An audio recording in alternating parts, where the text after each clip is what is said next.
ಮೆಣಸಿನ್ಕಾಳು ಕೊಯ್ಯೋಣ ಅಂತ ನಾನು ಬಂದೆ. ಹತ್ತದೊಂದೇ ಬಾಕಿ ಇರೋದು. ಸೀರೆ ಉಟ್ಕೊಂಡು ಸಾಹಸ ಮಾಡ್ತಾಯಿದ್ದೀನಿ ಫ್ರೆಂಡ್ಸ್. ಬಿದ್ದರೆ ಅಷ್ಟೇ ಕತೆ. ನೋಡೋಣ. ಹಾಯ್ ಹಲೋ ನಮಸ್ಕಾರ ವೀಕ್ಷಕರೇ, ಹೇಗಿದ್ದೀರಾ ಎಲ್ಲರೂ?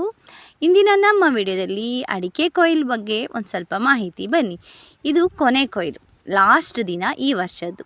ಈ ರೀತಿ ಕೊನೆ ಕೊಯ್ಲನ್ನು ಮಾಡಿ ಅಡಿಕೆನ ಸುಲಿದು ಒಣಸಿದ್ರೆ 7 ದಿನಕ್ಕೆ ಒಣಗಾದ್ಮೇಲೆ ಮಾರಾಟಕ್ಕೆ ರೆಡಿ.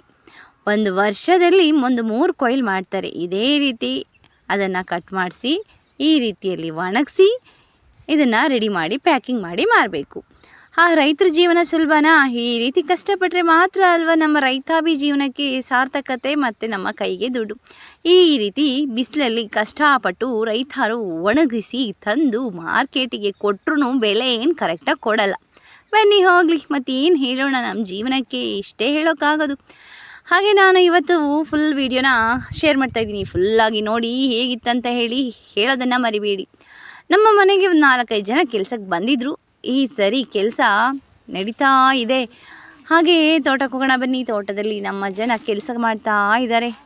ವರ್ಷಕ್ಕೆ ಬೇಕಲ್ವ ಕಟ್ಟಿಗೆ ಎಲ್ಲ ಕಡ್ದು ಹಾಕಿದ್ರು, ಅದನ್ನು ಸೇರಿಸಿ ಹಾಗೆ ಅದು ಇದು ಮಾತುಕತೆ ಇರುತ್ತಲ್ವ, ಮಾತಾಡ್ಕೊಳ್ತಾ ಕಟ್ಟಿಗೆನ ಸೇರಿಸ್ತಾಯಿದ್ರು. ಬೆಂಕಿ ಒಲೆ ನಮ್ಮ ಮನೆಯಲ್ಲಿ ಹೆಚ್ಚಾಗಿ ಯೂಸ್ ಮಾಡ್ತೇವೆ. ಸ್ನಾನಕ್ಕೂ ಸಹ ಕಟ್ಟಿಗೆ ಬೇಕು, ಅಡುಗೆಗೂ ಕೂಡ ಕಟ್ಟಿಗೆ ಬೇಕು. ಹಾಗಾಗಿ ಕಟ್ಟಿಗೆ ಸೇರಿಸಲಿಕ್ಕೆ ಬಂದಿದ್ರು.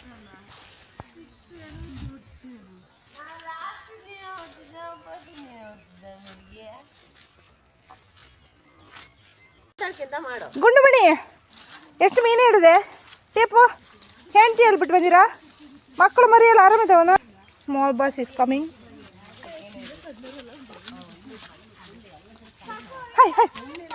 ಗುಂಡ ಡೀಪ್ ವರ್ಕಿಂಗ್ ಪತ್ಲ ಮನೆಗೆ ಬೆಂಕಿ ಒಟ್ಟಕ್ಕೆ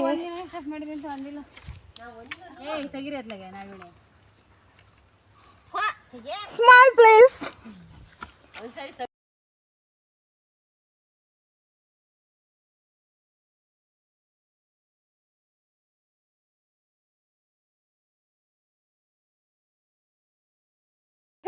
ಕರೆದು ಬೇಡ, ನನ್ನ ಹಾಕ್ಬಿಟ್ರೆ ಮತ್ತೆ ತಲೆಗಳು ಉರುಳುತ್ತವೆ.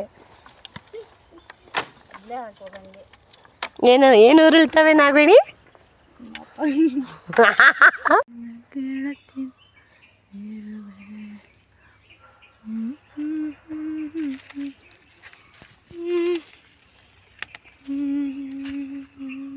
ಕಟ್ಟಿಗೆ ಸೇರಿಸೋರು ಸೇರಿಸ್ತಾಯಿದ್ರು. ಬನ್ನಿ ಮೆಣಸಿನ್ಕಾಳು ಕೊಯ್ಯೋಣ ಅಂತ ನಾನು ಬಂದೆ. ಹತ್ತದೊಂದೇ ಬಾಕಿ ಇರೋದು. ಸೀರೆ ಉಟ್ಕೊಂಡು ಸಾಹಸ ಮಾಡ್ತಾಯಿದ್ದೀನಿ ಫ್ರೆಂಡ್ಸ್. ಬಿದ್ದರೆ ಅಷ್ಟೇ ಕತೆ. ನೋಡೋಣ ಬನ್ನಿ.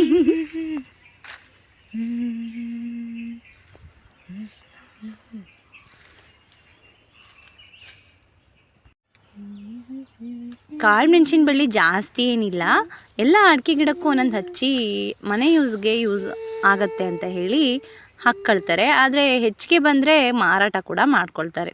ಹಾಗೆ ನಮ್ಮ ಮನೆ ಯೂಸ್ಗಳಿಗೆ ಸಾಕಾಗುತ್ತೆ, ಹೆಚ್ಚಿಗೆನೇ ಆಗುತ್ತೆ. ಬನ್ನಿ ನೋಡಿ, ಅಲ್ಲಲ್ಲಿ ಯಾವ ಬಿಟ್ಟಿದೆ.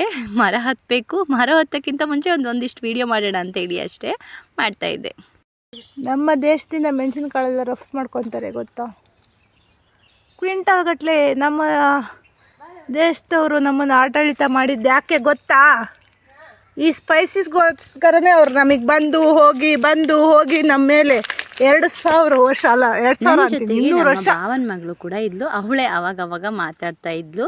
ಹಾಗೆ ನನಗೆ ವಿಡಿಯೋ ಮಾಡಲಿಕ್ಕೆ ಒಬ್ಬರು ಹೆಲ್ಪ್ ಬೇಕಲ್ವ, ಹಾಗಾಗಿ ಅವಳು ವಿಡಿಯೋ ಮಾಡ್ತಾ ಇದ್ಲು. ನಾವಿಬ್ಬರು ಮಾತಾಡಿಕೊಂಡು ಕೆಲಸ ಮಾಡ್ತಾ ಇದ್ವಿ.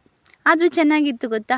ಈ ರೀತಿ ಅವಾಗ ನಾವು ಸೇರಿಕೊಂಡು ಈ ರೀತಿ ಕೆಲಸ ಮಾಡ್ಕೊಳ್ತಾ ಮಾತಾಡ್ತಾ ಕಾಮಿಡಿಯಾಗಿ ತುಂಬ ಚೆನ್ನಾಗಿ ಟೈಮು ಸ್ಪೆಂಡ್ ಮಾಡ್ತೀವಿ. ಹಾಗೆ ನಮ್ಮ ವಿಡಿಯೋ ಯಾರಿಗೆಲ್ಲ ಇಷ್ಟ ಆಗುತ್ತೆ ದಯವಿಟ್ಟು ಕಾಮೆಂಟಲ್ಲೇ ಹೇಳೋದನ್ನು ಮರಿಬೇಡಿ ಆಯಿತಾ? ಇನ್ನೂ ಏನಿಲ್ಲ, ಮರ ಹತ್ತೋದೇನೆ, ಮೆಣಸಿನ್ಕಾಳು ಕೊಯ್ಯೋದೇನೆ. ನಾನು ಮೇಲೆ ಮರ ತುಂಬ ಸಿಕ್ಕಾಪಟ್ಟೆ ಚಗ್ಲಿ ಇದೆ ಫ್ರೆಂಡ್ಸ್. ಕೊಯ್ಬೇಕಾದ್ರೆ ಚಗ್ಲಿ ಅಂದರೆ ಗೊತ್ತಲ್ವಾ, ಇರುವೆ. ಅದೇ ಏನೋ ಚಟ್ನಿ ಎಲ್ಲ ಮಾಡ್ಕೊ ತಿಂತಾರಂತೆ. ನಮ್ಮ ಕಡೆ ಎಲ್ಲ ಆ ರೀತಿ ಮಾಡಲ್ಲ. ಅವು ಸಿಕ್ಕಾಪಟ್ಟೆ ಕಚ್ತಾ ಇದ್ದು. ಆದ್ರೂ ಕೊಯ್ದದ್ದು ಆಯಿತು. ಹಾಗೆ ಈ ವಿಡಿಯೋನ ಇಲ್ಲಿಗೆ ಎಂಡ್ ಮಾಡ್ತಾ ಇದ್ದೀನಿ. ಈ ರೀತಿ ವಿಡಿಯೋಸ್ನ ಹಾಕ್ತಾ ಇರ್ತೀವಿ. ನಿಮಗೂ ಇಷ್ಟ ಆಗತ್ತೆ ಅಂದ್ಕೊಳ್ತೇನೆ. ಪ್ಲೀಸ್ ನೀವು ಕಮೆಂಟ್ ಹಾಕಿ. ಓಕೆ, ನನ್ನ ವಿಡಿಯೋನ ಎಂಡ್ ಮಾಡ್ತಾ ಇದ್ದೀನಿ. Bye all.